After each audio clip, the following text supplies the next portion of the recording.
shake, shake, shake it off, shake it off.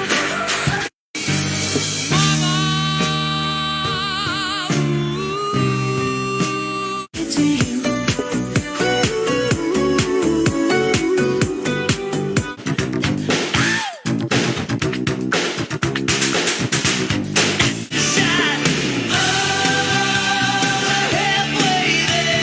Shake, shake, shake, shake it off, shake it off.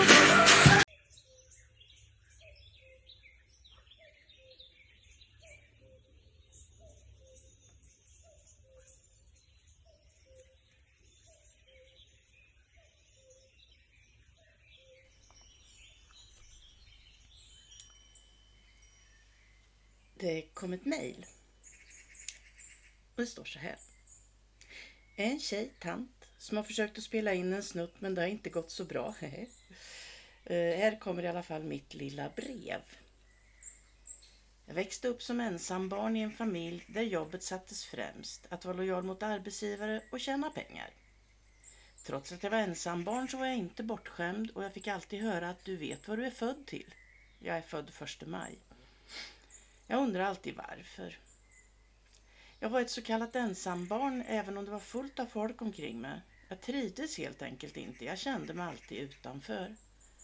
Även i skolan ifrågasatte jag och åkte ut för mina motsättande frågor. I tonåren var väl inte min prioritet att jaga killar. Jag ska väl säga att de jagade inte mig heller. De kanske tyckte att jag var underlig. Sen blev det som det blev. Träffa en man, skaffa 2 barn. Kanske för att alla andra gjorde det.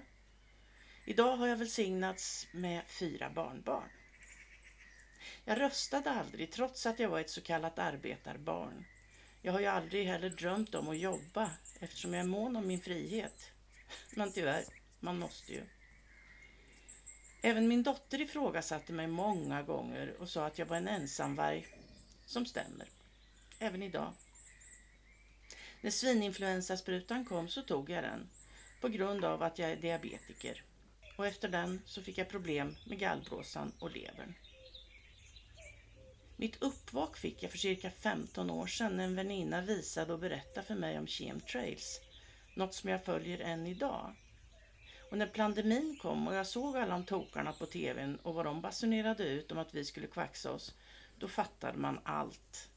Men ändå så kan jag inte sätta fingret på vad det var som gjorde att jag inte tog sprutorna. Jag varnade både mina barn och min släkt och de är många. Men det är bara en kusin till mig som inte tog den. Och min släkt är stor. Båda mina barn tog 2, givetvis, för de litar på vetenskapen. Något som gör fruktansvärt ont i mitt hjärta. Jag varnade alla på jobbet, men de tog också. Och efter detta med pandemin, då stängdes tvn av och sen såldes den. Jag lyssnar varken på radio eller tv. Endast på de härliga människor jag följer på YouTube. Har förlorat otroligt mycket vänner men fått så oändligt många nya vänner som tror på samma som jag. Folk som möter mig idag frågar hur jag mår egentligen och det skrattar jag gott åt. Vi lever som sagt i oändligt spännande tider och är tacksam för att jag får vara med om detta, om Gud vill givetvis. Jag är tacksam för alla er på YouTube som har öppnat mina ögon och för alla mina nya vänner. Kärlek till er. Kram från Anneli i Småland.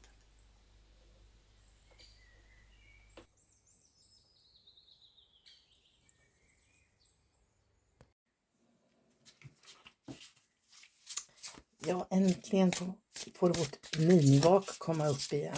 Eller mini-uppvak. Det var ju så fint väder, jag har varit jättesjuk och ja, ni vet, dagarna går.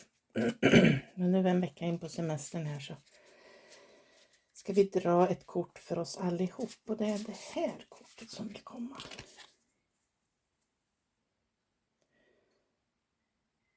Och det är den här lilla fågeln som sitter där och bara iakttar hela världen runt om. Det händer så mycket saker. Ta den här lilla fjärilen och de lugna, vackra, fina sådana små vingslagen. Njut, titta, andas. Förundras. Det kan vi verkligen göra allihop. För nu är det häftiga tider.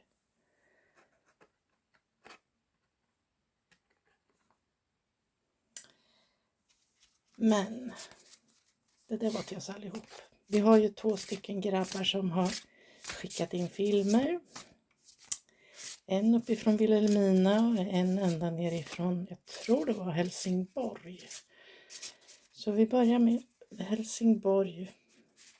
Den hälsningen kortleken vill ge till Helsingborg. Calm, säger den. Lugn.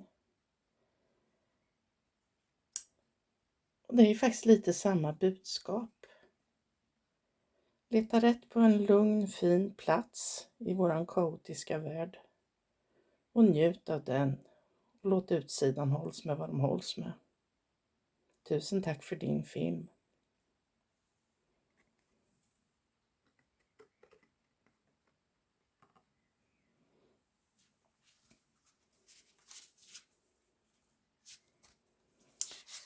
Ja, Christian, vi saknar den sista filmen ifrån dig. Men vi kör ju fler miniuppvak, så det är bara att du hakar på. Tusen tack för alla dina bidrag hittills.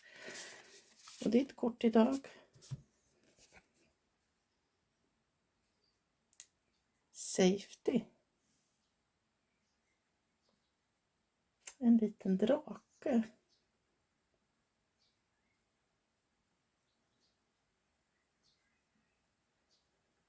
Jag måste kika lite på sidan om. Det känns lite som att dra tillbaka och fäll in vingarna lite grann. Leta på ett bra ställe och bara iaktta du också. Det var väldigt vad vi ska iaktta idag. Men det är nog faktiskt de tiderna som är just nu. Ja, tusen tack alla som har skickat in, och speciellt ni som faktiskt vågar att lägga lite tid på att prata in. Vi uppskattar det massor.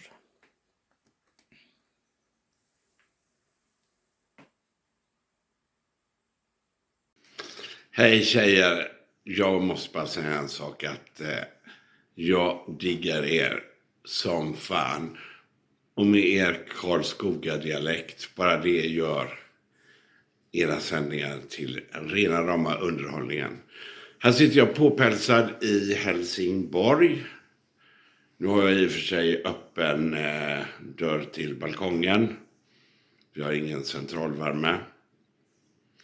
Vädret är upp och ner, det är varmt i Norrland, det är kallt i Skåne och så vidare. Men whatsoever. Jag tänkte jag skulle berätta lite grann om mitt egna uppvaknande. Jag är alltså född i Norrland, i Umeå, 1964. Så jag är 60 år idag. Jag var nog inget vanligt barn. 1968 kom pappa hem med en färg-tv. Och vi bodde i ett radhus i Umeå. Och på den tiden så var det standard bara med ett frysfack. Och min mamma som var hemmafru, hon bakade ju, men alltså brödet blir ju inte så gott om man inte fryser in det. Och så kommer han med en färg-tv i valnöt från västtyska Blaupunkt. Och morsan bara frågar på norrländska då. Ursäkta mig. Men vad ska du med det till? Vi har en tv-kanal och det är svartvitt. Och farsan svarade på västerbottniska. Ja, men jag vill se OS i färg.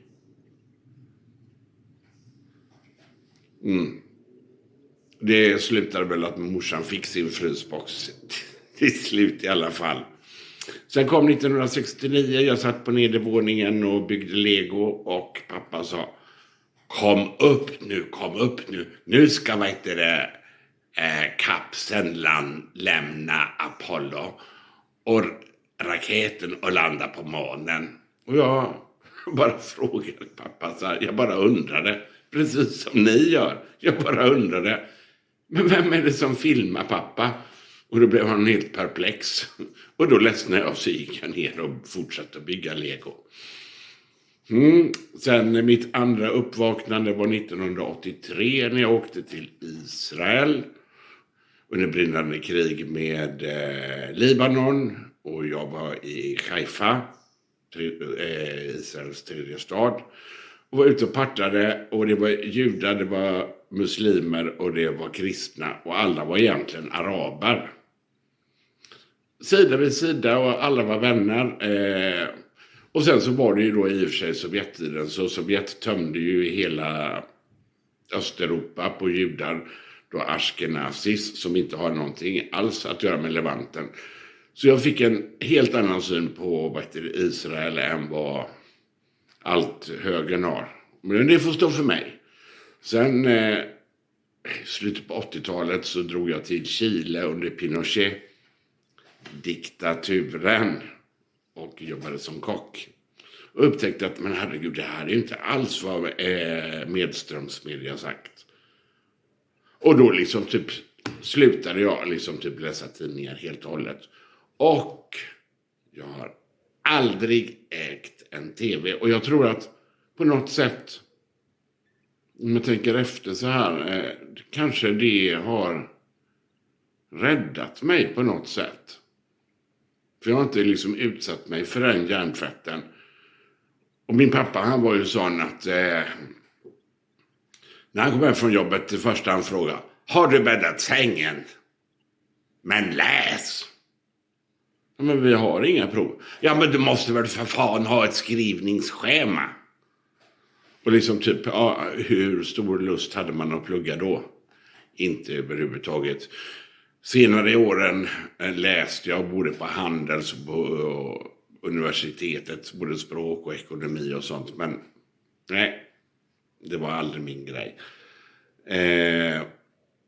Vad skulle jag säga mer? Nej, men när det här med covid kom så började jag ju gapflabba. Jag skrattade rätt ut för att jag köpte inte det. Men det var ju samma sak som när jag började första klass. Och fluortanten kom med sin vita rock och sa: varsågoda. I såna här vita små, plastmuggar som man skulle skölja munnen. Och jag bara, nej. Instinktivt kände jag, nej, jag ska inte ha någon fluor. Där kan jag tyvärr inte ta med min bror, för han är tandläkare och en av de mest framgångsrika i Sverige. Så jag kan inte prata med familjemedlemmar om detta överhuvudtaget. Men jag tänkte att det här lilla bidraget från Helsingborg, där jag befinner mig just nu, kanske kunde bidra till eran underbara kanal. Och så får jag bara tacka än en gång för att ni är helt underbara. Kram på er!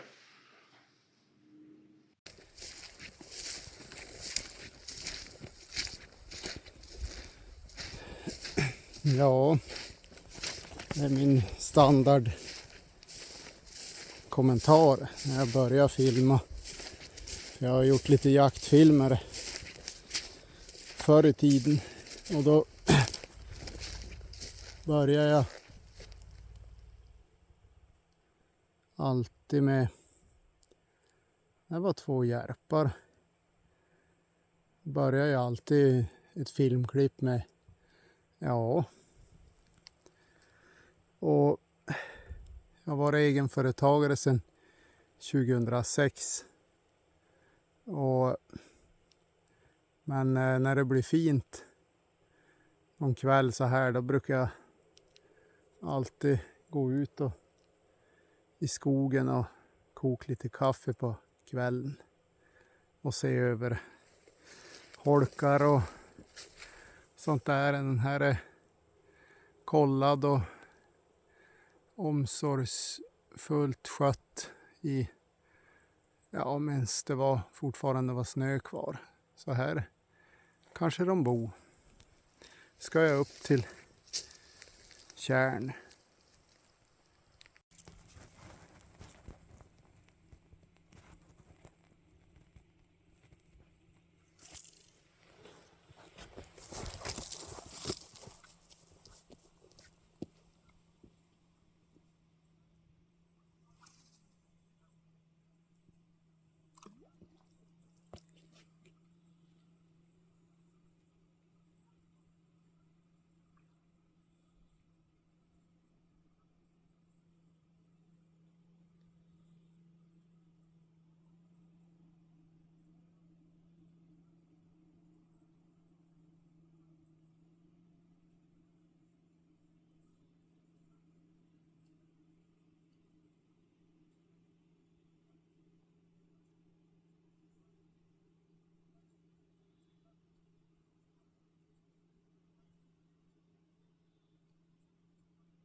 Ja, det var ett jädra fipplande med telefon och filmande och jag skulle aldrig någonsin sitta så här och greja på med telefonen ute i skogen, för då är det ren meditation som gäller och kontemplation som en av mina vänner sa en gång i tiden.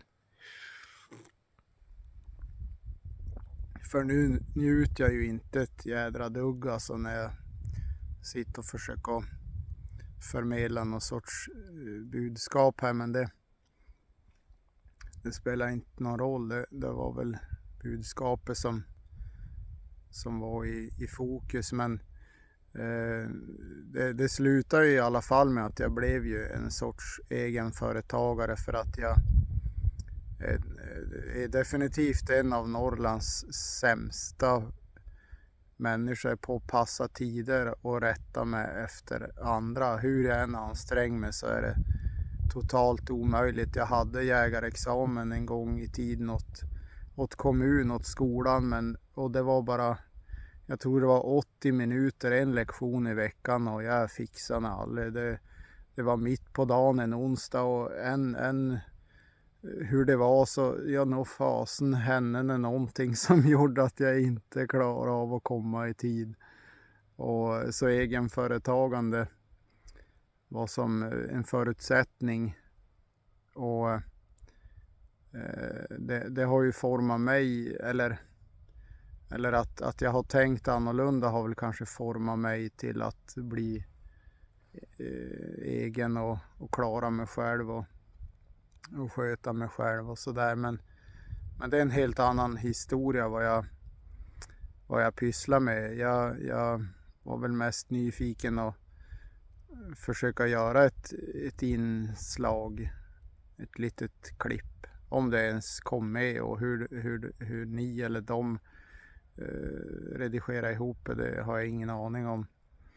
Men för att visa att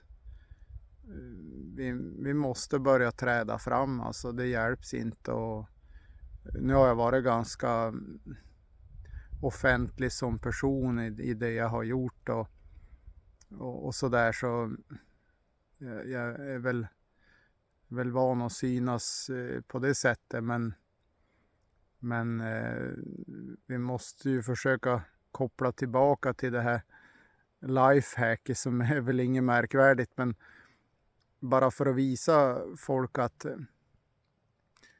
tänka annorlunda är egentligen ingen större fara. Det är att folk kan se lite konstigt på en och sådär i det man företar sig, men för att koppla tillbaka till det också, hur folk reagerar när man vill förmedla sånt här, så är det då, som jag sa, lite personangrepp, eller att folk blir arg, och sån här kognitiva dissonansen också. Man klarar inte av att hålla flera motstridiga tankar i huvudet samtidigt, för att det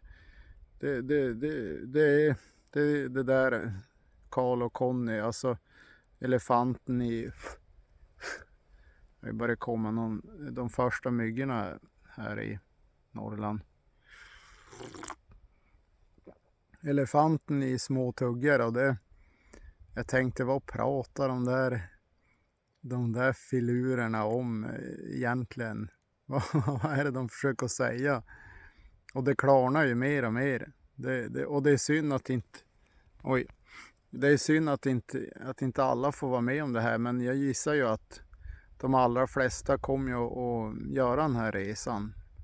Även fast jag inte har något hopp för den absoluta lejonparten av befolkningen. De känns så avlägsen, så jag har bara ett sammanfattningsord, och det är typ nyttiga idioter. Och det är inget fel på folk, utan det är samhället som har formaterat folket till att bli i riktningen av en nyttig idiot. En människa som aldrig ska ifrågasätta det man gör, utan bara lydigt gå till sitt jobb konsumera, driva in skatt till staten och gå på banken och låna pengar och helst låna ännu mer pengar. Men det där lifehacken med odling och sånt där, det behöver ni inte stirra er blind på att man måste gå och, jag hoppas att det klipps ihop på det sättet så att ni förstår sammanhanget, men det här att näring, växtnäring, jag har ju varit en sån som har velat klara mig själv, alltså lite självhushållande. Nu idag har jag en liten fiskodling och ja, det var mest för att försöka bevisa för människan att vi lever fel i mångt och mycket med de tillsatsämnen i foder och sånt där. Men bortsett från det så klarar jag mig genom jakten och fiske och världens nyttigaste mat på bordet och egna grödor, egna grönsaker, även fast det är en jätteresa, det är en jättelivsstil. Det blir en sorts livsstil om man ska vara självförsörjande på grönsaker till exempel och frukt och sånt där. Det har vi ingen möjlighet till, men det är också ett sätt att vara en fri människa och klara sig själv. Och nu vet ju alla ni som har åsikter om jägare och sånt där, och det är ju nästa historia.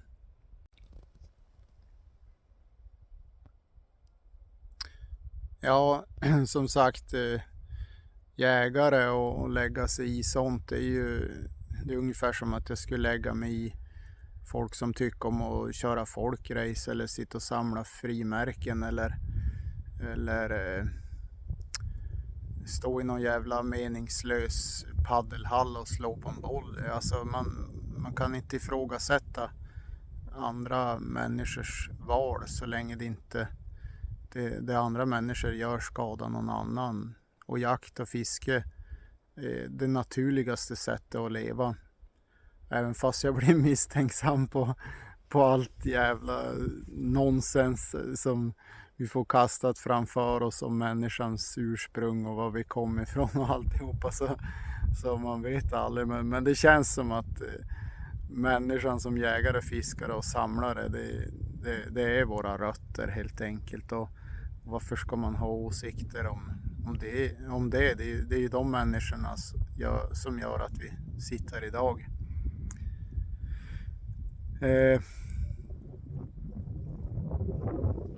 Om ni bara visste alla ljud runt omkring mig och lommen här uppe i Stortjärn och nu göken, och ni kanske inte hör han, men ja, det är helt fantastiskt. Det är så synd att de allra flesta missar det här. Det är en stund i naturen så här, och det är verkligen att ladda batterierna, men på det sättet tror jag människan är förlorad. Vi kom bara längre och längre ifrån den här lilla skaran då kommer jag att klamra sig fast för att man verkligen måste det. Man måste få ladda upp sig i skogen, i naturen, och titta på himmeln och stjärnorna och solnedgången och lyssna på skrapande ljud av vasstråna här i kärnkanten. Och nu flyger lommen över mig.